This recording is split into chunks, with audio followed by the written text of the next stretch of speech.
Welcome to class क्रिक। बच्चों, आज हम 10th स्टैंडर्ड की 9th poem the tale of custard the dragon वो रीड करने वाले हैं। और बच्चों, इस पोएम के जो पोएट हैं वो हैं Ogden Nash. This poem is written in a style of ballad, a song or poem that tells a story. ये एक स्टोरी की तरह ये पोएम है और ये पोएम जो है वो करेज और हीरोइज़म की कहानी हमें बताती है। तो let us read the poem and understand it. Belinda जो है वो एक अपने वाइट हाउस में रहती है। उसके पास एक काली बिल्ली है, ग्रे माउस है, उसके पास येलो डॉग है और एक रेड कलर की गाड़ी है। और वो इन सब के साथ और एक ड्रैगन है जिसका नाम कस्टर्ड है, उसके साथ इस घर में रहती है। अब यहाँ जो जो लिटिल ब्लैक किटन है उसका नाम इंक है, ग्रे माउस है उसका नाम ब्लिंक है, येलो डॉग उसका नाम मस्टर्ड है और जो ड्रैगन जो एक कावर्ड है उसका नाम कस्टर्ड है।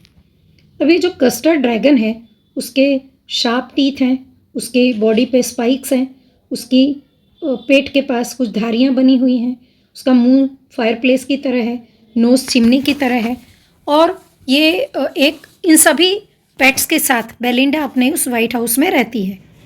बेलिंडा है वो बहुत करेजियस है। इंक और ब्लिंक हैं वो भी हमेशा लायंस को चेस करते रहते हैं। मस्टर्ड है जो डॉग, वो भी हमेशा टाइगर की तरह गुस्से में दिखता रहता है। लेकिन जो कस्टर्ड है वो इतना कावर्ड है कि हमेशा एक सेफ केज के लिए रोता रहता है। और बेलिंडा यहाँ पर जो कस्टर्ड है उसका मजाक उड़ाती रहती है, उसको चिढ़ाती रहती है। इंक, ब्लिंक और मस्टर्ड हैं वो भी उसको बड़ी रूडली पर्सिवल कह के बुलाते हैं। पर्सिवल जो एक डरपोक सिपाही का नाम था। और ये सभी लोग रेड वैगन में बैठकर वो हमेशा कस्टर्ड को देख देख कर, ड्रैगन को देखकर चिढ़ाते रहते हैं कि तुम बहुत ही कावर्ड हो। बेलिंडा है वो हंसती रहती है। जो इंक और ब्लिंक हैं वो और मस्टर्ड सब चारों मिलकर कस्टर्ड का इतना मजाक उड़ाते हैं, इतना उसको चिढ़ाते हैं और इतना हंसते हैं कि पूरे घर को हिला देते हैं। अचानक एक दिन इन सभी को, चारों को, एक अजीब सी आवाज़ सुनाई देती है। मस्टर्ड है वो गुर्राता है, इधर उधर देखता है। जो इंक है वो भी म्याऊं म्याऊं करती है और बेलिंडा भी मदद के लिए इधर उधर चिल्लाती है। और वो देखते हैं कि विंडो से एक पायरेट, एक सी रॉबर उनके घर में घुस के आया है। अब यहाँ पर जो सी रॉबर है उसके हाथ में राइट हैंड में भी पिस्टल है और लेफ्ट हैंड में भी पिस्टल है। अब उसकी जो मुंह के नीचे, दांतों के नीचे जो चाकू दबा हुआ है, ठीक है। अब यहाँ उसकी जो दाढ़ी है वो ब्लैक कलर की है, उसका एक पैर लकड़ी का है और ये क्लियर है कि उसका जो इरादा है वो सही नहीं है। पायरेट है वो सही इरादे से घर में नहीं घुसा है। अब बेलिंडा है वो डर चुकी है, पेल हो गई है। She cried for help help. और जो मस्टर्ड है वो वहाँ से भाग गया है। इंक है वो भी छुप गया है। जो ब्लिंक है माउस, वो भी अपने चूहे के बिल में छुप गया है। लेकिन जो कस्टर्ड है वो पायरेट को देखकर जंप करता है, जैसे एक इंजन की तरह उसके सामने आ जाता है। और उसकी जो टेल है वो कहते हैं ना कि जैसे आयरन की बनी हो। और वो डेंजिन का मतलब होता है काइंड ऑफ अंडरग्राउंड सेल। वो जैसे एक अंडरग्राउंड सेल में से बाहर आ गई हो। एकदम से वो जो कस्टर्ड है वो पायरेट पर अटैक करने की ओर आगे बढ़ता है। With a clatter and clank and jangling squirm he went at pirate like a robin at worm. अब यहाँ पर जो कस्टर्ड है वो बिल्कुल कहते हैं ना स्क्विम की तरह, मतलब ट्विचिंग, वो पायरेट के बिल्कुल सामने जाता है और एक रॉबिन की तरह, एक रॉबिन हुड की तरह, एक ब्रेव सिपाही की तरह उस पर अटैक करता है। The pirate gaped at Belinda's dragon. जो पायरेट है वो बेलिंडा के ड्रैगन की ओर हमला करने के लिए आगे बढ़ता है। And gulp some grog from his pocket flagon. अब यहाँ गल्प का अर्थ होता है स्वेलो करना और ग्रॉग का मतलब होता है वन टाइप ऑफ वाइन। तो अपने वो जो पायरेट है वो अपने पॉकेट में से कुछ वाइन जैसा निकालता है, उसको ड्रिंक करता है, गल्प करता है। ही fired 2 bullets but they didn't hit and custard गॉबल्ड him every bit. जो पायरेट है वो कस्टर्ड को देखकर 2 बुलेट चलाता है, 2 गोली चलाता है, लेकिन वो दोनों गोली कस्टर्ड को हिट नहीं करती, उसको नहीं लगती है।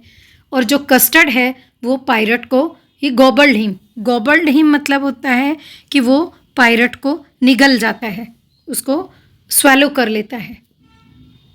Now Belinda embraced him, mustard licked him. Belinda बड़ी खुश हो जाती है, वो कस्टर्ड को एम्ब्रेस करती है, उसको हक करती है. जो मस्टर्ड है वो भी आकर उसको चाटने लगता है, ऐसा लग रहा है जैसे मस्का लगा रहा हो. No one mourned but for his pirate victim.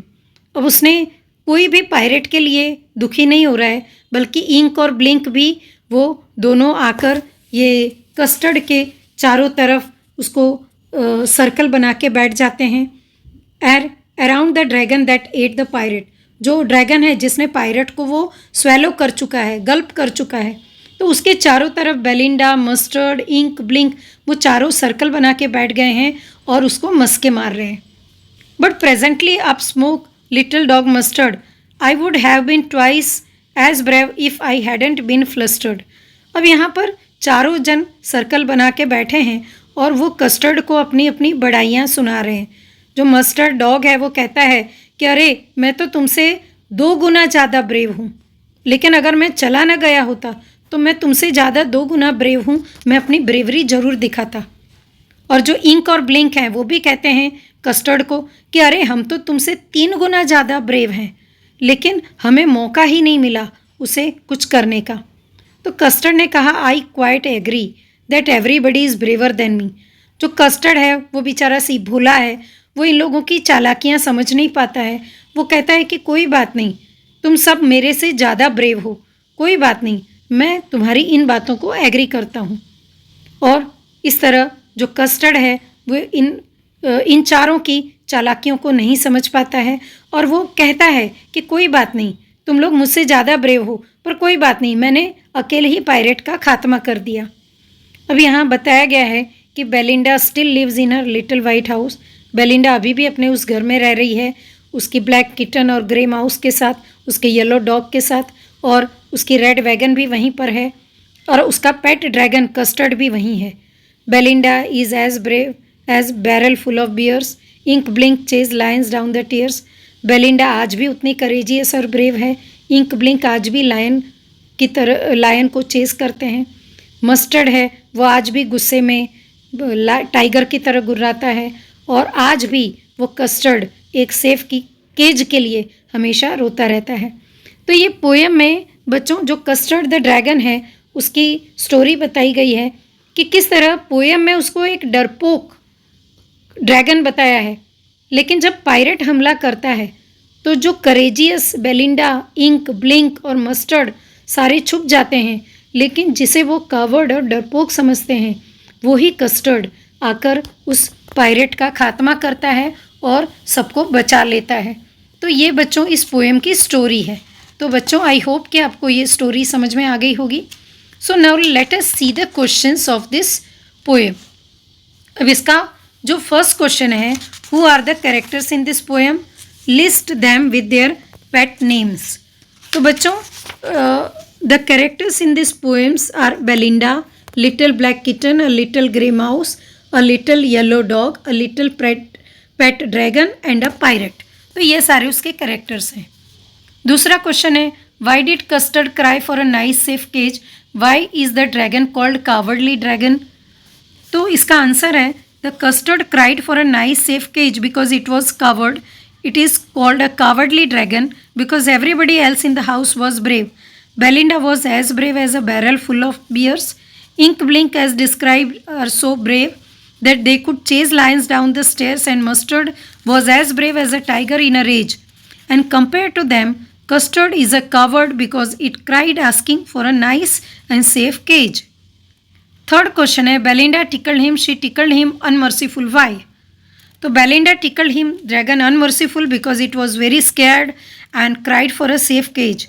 They all laughed at it as it was a coward. Fourth जो क्वेश्चन है, the poet has employed many poetic devices in the poem. For example, clashed his tail like an iron in dungeon. The poetic device here is a simile. Can you with your partner list some more such poetic device used in the poem? So yes, we can say that the poet has made extensive use of similes.